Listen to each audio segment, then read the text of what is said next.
ಇವತ್ತು ತಿಳಿದುಕೊಳ್ಳೋಣ ಹೇಗೆ ನೀವು ನಿಮ್ಮ ಮೈಂಡ್ಸೆಟ್ ನ ಚೇಂಜ್ ಮಾಡಿಕೊಳ್ಳಬಹುದು ಅಂತ, ಮತ್ತೆ ಹೇಗೆ ಒಂದು ಸ್ಟ್ರಾಂಗ್ ಮೈಂಡ್ಸೆಟ್ ನ ಬಿಲ್ಡ್ ಮಾಡುವುದು ಅಂತ.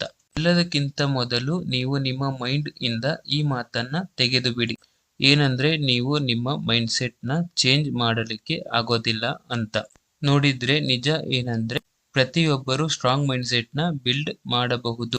ಅದಕ್ಕಿಂತ ಮೊದಲು ತಿಳಿದುಕೊಳ್ಳೋಣ ಏನಕ್ಕೆ ನೀವು ಸ್ಟ್ರಾಂಗ್ ಮೈಂಡ್ಸೆಟ್ ಬಿಲ್ಡ್ ಮಾಡಿಕೊಳ್ಳಬೇಕು ಅಂತ. ಏನಕ್ಕೆ ಅಂದ್ರೆ ನೀವು ನಿಮ್ಮ ಜೀವನದಲ್ಲಿ ರಿಸ್ಕ್ ತಗೊಳ್ಳೋದಕ್ಕೆ ಹೆದರುತ್ತೀರಾ ಮತ್ತು ಲೈಫ್ ಅಲ್ಲಿ ಬರೋ ಚಾಲೆಂಜಸ್ ಗಳಿಂದ ದೂರ ಓಡುತ್ತೀರಾ.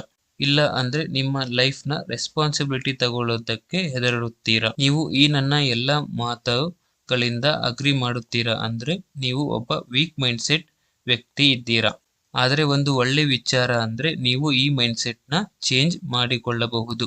ಇವಾಗ ಇದನ್ನ ಚೇಂಜ್ ಮಾಡಲು ಮೊದಲು ನಿಮ್ಮ ಲೈಫ್ ಅಲ್ಲಿ ಬರೋ ಚಾಲೆಂಜಸ್ ಗಳನ್ನ ಫೇಸ್ ಮಾಡಲು ಕಲಿಯಬೇಕು. ಏನಕ್ಕೆ ಅಂದ್ರೆ ಪ್ರತಿಯೊಂದು ಚಾಲೆಂಜ್ ನಿಮಗೆ ಒಂದು ಹೊಸ ಆಪರ್ಚುನಿಟಿ ಮತ್ತೆ ಲರ್ನಿಂಗ್ ಕೊಡುತ್ತದೆ. ಇದರಿಂದ ನಿಮಗೆ ತುಂಬಾ ವಿಚಾರಗಳಲ್ಲಿ ಬೇರೆ ವಿಚಾರಗಳ ಬಗ್ಗೆ ಕಲಿಯೋದಕ್ಕೆ ಸಿಗುತ್ತದೆ. ಇದೇ ತರ ನೀವು ಹೊಸ ಹೊಸ ವಿಚಾರಗಳ ಬಗ್ಗೆ ಕಲಿತಾ ಟ್ರೈ ಮಾಡಿ ನಿಮ್ಮ ಕಂಫರ್ಟ್ ಝೋನ್ ಇಂದ ಹೊರಗೆ ಬಂದು ಹೊಸ ಹೊಸ ಆಕ್ಟಿವಿಟಿಗಳನ್ನ ಟ್ರೈ ಮಾಡಿ. ಇದರಿಂದ ನಿಮ್ಮ ವೀಕ್ ಮೈಂಡ್ಸೆಟ್ ಒಂದು ಸ್ಟ್ರಾಂಗ್ ಮೈಂಡ್ಸೆಟ್ ಆಗಿ ಬದಲಾಗುತ್ತದೆ.